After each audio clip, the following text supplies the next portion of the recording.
Hey everybody, welcome back. This week what? There's something under the table. What's under the table? Cool. Well, that's just embarrassing. Oh, I think he means this.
All right, so let's get into what all this has.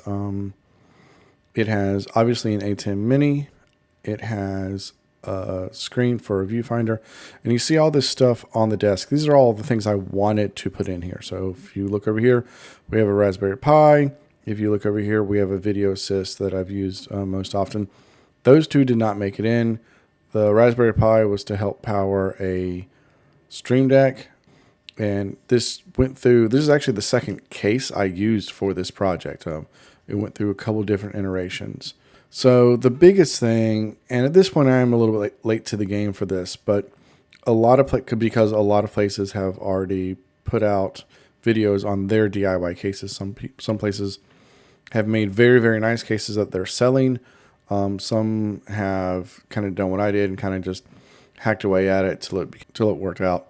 I do want to before I get really, really into this, give a shout out to John Aldred of DIYphotography.net. He months ago put out a video on his DIY case where he uses a Pelican case and a lot of 3D printed parts to fill out this case, and it was really well done, and it actually kind of inspired me. The only things that I 3D printed actually are his files that I got offline. I will put a link in the description as to where I found them on Thingiverse. Everything was made for that Pelican case. If you don't use that Pelican case, nothing else is going to really fit the way it needs to. And I didn't want to order a Pelican case just to cut a bunch of holes in it because they're not cheap. So what I did was I went down to Harbor Freight. They had this case on sale. Again, this is the second iteration of this. I tried first and foremost using a case I had lying around, which is the smaller version of this case. You can get that at Harbor Freight as well. And it turned out just being a little bit too, with all the cables, I ran out of room and the cable management just wasn't there. So I waited a little bit. I went out and got this, and obviously this is the size larger. And I'll put links in the description to all the stuff that I bought and used. So I got the bigger case. I already had all of the internal components. Like this power strip you're seeing me mess with now, I actually took out and used a smaller one. But I really wanted to, when John did his, he cut a big hole in the back of the Pelican case, and he uses a relatively small Pelican case. So he just put the Mini towards the back of the case, cut a hole in it, and you just reach through and plug everything up, and it's fine. I didn't want to do that. I wanted a case that if you threw it on the back of a truck, because again, I do live event production. If you threw this case on the back of a truck, you wouldn't worry about the structural integrity of it and it getting messed up. The one big square out of a majority of the back wasn't going to work for me. So instead, I bought a bunch of the rack mount ports and brought those in as well. And basically, kind of just did a lot of testing, a lot of test fitting. This still isn't perfect. If you look at the screen, it's not actually perfectly level because I didn't, get that 100% dialed in. But I'm very happy with it. So that's enough of me kind of babbling. Let's look at what this actually is. We have on the back here, we have 4 HDMI inputs. We have a D plug to power the whole thing. We have a USB plug, and we have an Ethernet adapter. So if you want to use the Mini to stream directly to the internet, you can do that. If you want to use an Ethernet cable just to do control on the laptop, you can do that as well. If you want to plug up a hard drive and record out of your USB out, you can absolutely do that as well. Or if you do what I normally do, and that is plug it up to your computer as an input for vMix, you can do that as well. The HDMI out goes straight to the 15-inch monitor that is inside. Again, this is a 15-inch monitor. If you've seen a lot of my channel, a lot of my videos in the past, you've seen this monitor. I use it a bunch. It is now mounted in this thing, and we'll get to this a little bit later on, but nothing is permanently mounted. So that's kind of all. Oh yeah, and so one side has a fan that just pulls hot air out and blows it out the side. That way I will never have to worry about overheating. And on the other side, we have 2 XLR cables, inputs, so you can come out of any audio board, XLR, plug straight into here, and you will get your audio on mic 1. At first, these were just wired up to placate all my audio friends, but then I decided to wire it up. So it is functional. So that's nice. All right, so now let's look at how the inside looks, because that's the biggest part of all this. So I bought this sheet of plastic off Amazon. If I still lived closer to a Tap Plastic, I would have just ordered it from them, because I could have gotten it a little bit thicker, which I would prefer, because this does bow a little bit. And because of that, I had to cut some wood for the side, so it doesn't just bow down all the way. So that's the other thing. So this is, we can take the Mini out, take the plastic out, and then all of these black strips are actually 1x2s that were cut and then glued in place. Now, originally I used some 5-minute epoxy mixture that was supposed to work on plastic and wood and all sorts of stuff. It didn't. It just didn't. It didn't want to stick to the plastic of all things. It stuck to the wood really, really well. So I wound up just cheating, and with my nail gun, my finished nail gun, I just ran some nails through here just to hold these up, and they're solid. They're not going anywhere. But again, I did a little piece on the front and a little piece on one of the sides, so it doesn't bow down as much. And from there, you see the inside versions of all the input-output ports. As you can see, this power strip is much smaller than the original one you saw a second ago, and I did that for space.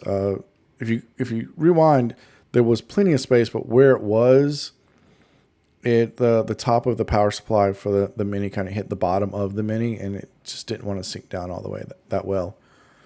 So I went over and fixed that. I got a bunch of like 8-inch HDMI cables that work great. I do use every now and then I go back and forth between using a right angle just to pull it down a little bit, so it just kind of the cables fit a little bit better, but it doesn't really matter. And again, just the inside. At one point, I really did want to put a Stream Deck in here as well. I was going to cut a hole for it and everything, but when I tested it by plugging them both into a USB hub and then sending it out to the computer, for some reason, my computer, when I attached it to vMix or OBS, it told me that it didn't have the necessary resources.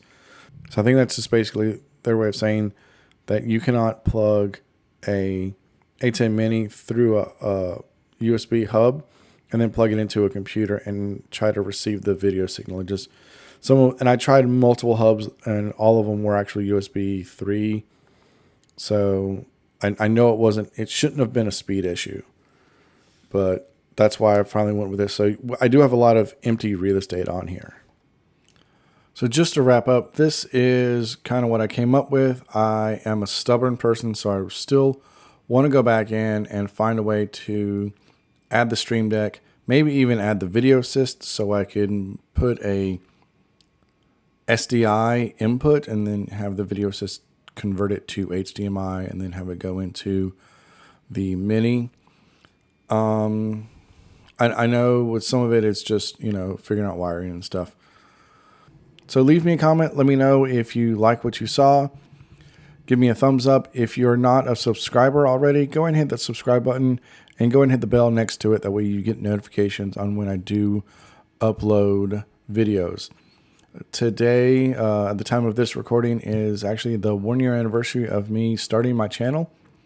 So in the past year, I have gone from nothing to just over 650 subscribers, which I think is awesome. So I want to say a quick thank you to all 650 plus people who took their time out to watch my content, click that button, and then view my stuff.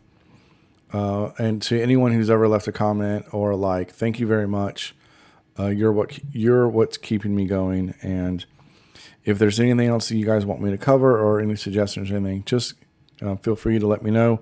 Also, check out my Facebook page and my Buy Me Coffee link, which would help support the channel and give me some incentive to try to do more of this. So as always, thanks for sticking around to the end. If you have any comments, let me know. If you wouldn't mind going and hitting that like and subscribe button and give me a thumbs up or a thumbs down. Just give me any type of feedback so I know how to, kind of focus in on what I'm doing. And as always, I've been Redbeard, and this is what I do.